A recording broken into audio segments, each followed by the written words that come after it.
దీపాదాస్ మున్షి గారు, మన రాష్ట్ర ఇన్ఛార్జు మహేష్ కుమార్ గౌడ్ గారు, అలాగే మన ఇన్ఛార్జ్ విశ్వనాథం గారు, మన మంత్రి ఇన్ఛార్జ్ మంత్రి సీతక్క గారు, వీళ్ళతో సుదీర్ఘంగా 5 గంటల సేపు మీటింగ్ జరిగింది. దాంట్లో గుడిపల్లి నగేష్ గారు లాంటి, దేవిదాస్ చారి గారు లాంటి సీనియర్ కాంగ్రెస్ నాయకులు కూడా ఉన్నారు. 5 గంటల సేపు సుదీర్ఘంగా నేనేం మాట్లాడినా కూడా వాళ్ళు విన్నారు. కాంగ్రెస్ పార్టీ మన కార్యకర్తల్ని మనం కాపాడుకోవాలా, మన కార్యకర్తల్ని బలం పెంచాలా, అందరినీ కూడా మనం హక్కున చేర్చుకోవాలా. ఆ మీటింగ్లో కూడా దీపాదాస్ మున్షి గారు కూడా ఏం చెప్పిండ్రో, గుడిపల్లి నగేష్ గారు, దేవిదాస్ చారి గారు అన్నారు, మన కాంగ్రెస్ ప్రభుత్వం బలపడేంత వరకు మంచి నాయకులకు డోర్లు ఓపెన్ చేసి పెడతామని చెప్పిండ్రు. ఓపెన్గా మీరున్నారు అక్కడే. జాయినింగ్స్ మాత్రం ఎక్కడ ఆపద్దు, మంచి నాయకుల్ని ఆహ్వానించండి, వారిని కాంగ్రెస్ పార్టీని ప్రభుత్వాన్ని మనం బలోపేతం చేసుకోవాలా, జాయినింగ్స్ని ఎక్కడ ఆపద్దని దీపాదాస్ మున్షి గారు మనకు ఆదేశం ఇచ్చారు. మంచి నాయకులు, ప్రజాబలమున్న నాయకులు, మన ఎన్నో ఏళ్లుగా కాంగ్రెస్ పార్టీ నుంచి పట్టుకున్నటువంటి నాయకుల్ని కాపాడుకుంటూనే ప్రజాబలం ఉన్నటువంటి నాయకుల్ని మనం తెచ్చుకొని మన కాంగ్రెస్ పార్టీని వాడవాడనా, గ్రామ గ్రామాన, పల్లె పల్లెనా, గల్లీ గల్లీలో కాంగ్రెస్ పార్టీని బలోపేతం చేయాల్సినటువంటి అవసరం ఉన్నది. ఎవ్వరు కూడా మొహమాటానికి పోవద్దు. మీరు ఒక్కటే గుర్తుపెట్టుకోండి, 10 అవతారాలు ఎత్తినా మళ్ళీ జోగు రామన్న లేవడు లేవడు లేవడు. గుర్తుపెట్టుకోండి. మీరు ఎన్ని ఇది రాసి పెట్టుకోండి. మీరు ఉత్తరానే తిరుగుతారు, ఏం పని లేదు, 15 ఏళ్ళ దోసుకున్న పైసలు ఉన్నాయి, ఇక దంద లేకపోతే ఏం చేయాలా?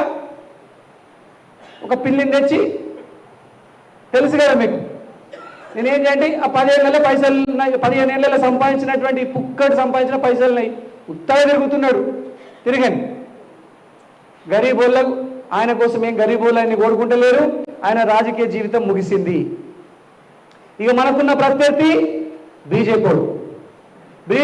ఎప్పుడైనా గుర్తుపెట్టుకోండి, మసిపూసి మారేడుకాయ చేస్తాడు. మీరు గుర్తుపెట్టుకోండి, సోయాబీన్లని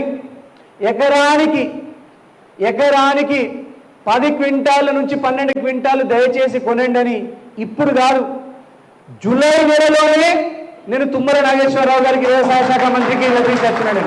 జూలైలోనే. ఇప్పుడు ఏదో ఒక చిన్న ఫోన్ కాల్ చేసి డ్రామా చేస్తాడు. పాయల్ శంకర్ గురించి మీకు తెలుసు కదా, రూమ్లో పోయి కాళ్ళు పట్టుకుంటాడు, రూమ్ బయట వచ్చి నేనే హీరో అంటాడు. అందితే జుట్టు, అందకపోతే కాలు. పాయల్ శంకర్ చరిత్ర అంతా తెలుసు మనకు కొత్తగా ఏం లేదు. తిమ్మిని బమ్మి చేస్తాడు, ఏదో చేస్తాడు, మసిపూసి మారేడుకాయ చేస్తాడు, ఉష్ అంటాడు, అష్ అంటాడు, ఏమి కాదు పాయల్ శంకర్తోని. ఒక్కటి గుర్తుపెట్టుకోండి, రాంపూర్ బ్రిడ్జ్ నాతో పాటుగా బోయరెడ్డి మామ కృషి కూడా ఉన్నది. చెప్పకపోతే మనకు పురుగులు పడతాయి. చేసిన వ్యక్తి అంటాం ఎవరైనా. ఆయన మన లెటర్ని పట్టుకొని కింద పడి మీద పడి అటుపోయి ఇటుపోయి, నేను లెటర్ ఇస్తా, పైరవి చేస్తా, చెప్తా, మంత్రికి చెప్తా, ముఖ్యమంత్రి పేషీలో చెప్తా, కానీ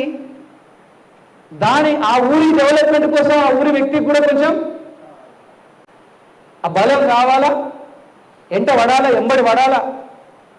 మనకు ఒకటే చెప్తున్నా నేను, మంచి కార్యకర్తలు, ప్రజాబలం ఉన్నటువంటి కార్యకర్తలు వల్లనే మనం పదే ఎన్నికలలో గెలుస్తాం. మీరందరూ కూడా ఒకటే గుర్తుపెట్టుకోండి, వచ్చే మున్సిపల్ ఎలక్షన్ల కంటే ముందే జెడ్పీటీసీ, ఎంపీటీసీ, సర్పంచ్ ఎలక్షన్లు వస్తాయి.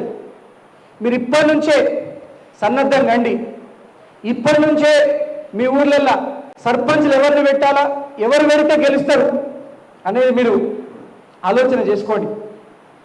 ఎంపీటీసీగా కూడా ఎవరిని పెడితే గెలుస్తారు అనేది కూడా ఆలోచన చేసుకోండి. గెలిచే అభ్యర్థులు అధిష్టానం నుంచి క్లియర్గా చెప్తున్నది, గెలుపు గుర్రాల్ని సెలెక్ట్ చేయాలా, గెలిచే అభ్యర్థులు పెట్టాలా. స్థానిక సంస్థల ఎలక్షన్లలో ఉట్టి కొట్టాలా, ఇక్కడ కూడా తగ్గద్దు. ఖచ్చితంగా 90% సర్పంచులు, ఎంపీటీసీలు, జెడ్పీటీసీలు, మున్సిపల్ కౌన్సిలర్లు ప్రతి ఒక్కటి మనం గెలుచుకోవాల్సినటువంటి అవసరం ఉన్నది. నేను ఎప్పుడు కూడా నేను మీకు చెప్తా, ఏ అంకిత భావంతో, ఏ కష్టంతోనో మంచితనంతో, ఎంత కష్టపడి అంకిత భావంతో చిత్తశుద్ధితోని మనం ఎమ్మెల్యే ఎలక్షన్లు కొట్లాడినామో, ఎంపీ ఎలక్షన్లు కొట్లాడినామో, అదే అంకిత భావంతో మనం సర్పంచ్ ఎలక్షన్లు కొట్లాడతాం, ఎంపీటీసీ ఎలక్షన్లు కొట్లాడతాం, జెడ్పీటీసీ ఎలక్షన్లు కొట్లాడతాం, మున్సిపల్ కౌన్సిల్ ఎలక్షన్లు కొట్లాడతాం. అదే చిత్తశుద్ధి, అదే అంకిత భావంతో. గుర్తుపెట్టుకోండి మీరంతా కూడా. మీరెప్పుడు కూడా అధైర్యపడాల్సినటువంటి అవసరం లేదు. మీకు నేనున్నా. గరీబోళ్ళు ఉన్నారు, ఎంపీటీసీలుగా మంచి పేరున్నది, గెలుస్తాడు. జెడ్పీటీసీలో మంచి పేరు గెలుస్తాడు. సర్పంచ్గా కౌన్సిలర్గా మంచి పేరు ఉన్నది, గెలుస్తాడు. కానీ పైసలు లేవు, నేను పెడతా, నేను ఇస్తా. కష్టపడదాం, కింద మీద పెడదాం, కానీ గెలిపించుకుందాం. ప్రతి ఊళ్ళో కాంగ్రెస్ పార్టీ జెండాను ఎగరాల. ఎక్కడ బీఆర్ఎస్ జెండా కనిపించదు, కాంగ్రెస్ పార్టీ జెండాను ఎగరాల. ప్రజలకు మనం అంత దగ్గర కావాలా, మేలు చేయాలి, ప్రజలందరి గుండెలలో మనం నిలవాలి. నేను ఒక్కడే గుర్తుపెట్టుకోండి, నా గురించి మీకు తెలుసు, నా జీవితం తెరిచిన పుస్తకం. ఈ 4 కోట్ల రూపాయల నిధులు కూడా, ఈ 4 కోట్ల రూపాయల నిధులు కూడా ఇంతకుముందు ఎట్లా చేసినాడు? ఎస్డిఎఫ్ నిధులు వస్తే ఎవరో హైదరాబాద్ నుంచి కాంట్రాక్టర్ని తెచ్చి ఇక్కడనే ఒక గుట్టకో, బండకో, రాయికో ఇచ్చేటోడు కాంట్రాక్ట్లు. అవునా కాదా? అట్లనే జరిగిందా లేదా? నేను చెప్తా ఉన్నా, ఎస్డిఎఫ్ నిధులలో 5 లక్షల లోపు నామినేషన్ పద్ధతిలో ఇవ్వచ్చు. 5 లక్షల లోపు అన్ని కూడా మన కార్యకర్తలు ఆ ఊళ్ళో పెద్ద మనుషులకే ఇప్పించుకుందాం. మీరే మంచిగా పనులు చేసుకోండి, మీ ఊరికి మంచి పనులు చేసుకుందాం, మన ఊళ్ళోకి మంచి పనులు చేసుకుందాం. మన ఊళ్ళో మంచి మనుషులు ఉండగా ఎక్కడో కాంట్రాక్టర్ వచ్చి చేయాల్సిన అవసరం ఏముంది? మరి జోగురామన్ ఎందుకు కాంట్రాక్టర్ని హైదరాబాద్ నుంచి ఎక్కడి నుంచో ఎందుకు తెస్తుండే?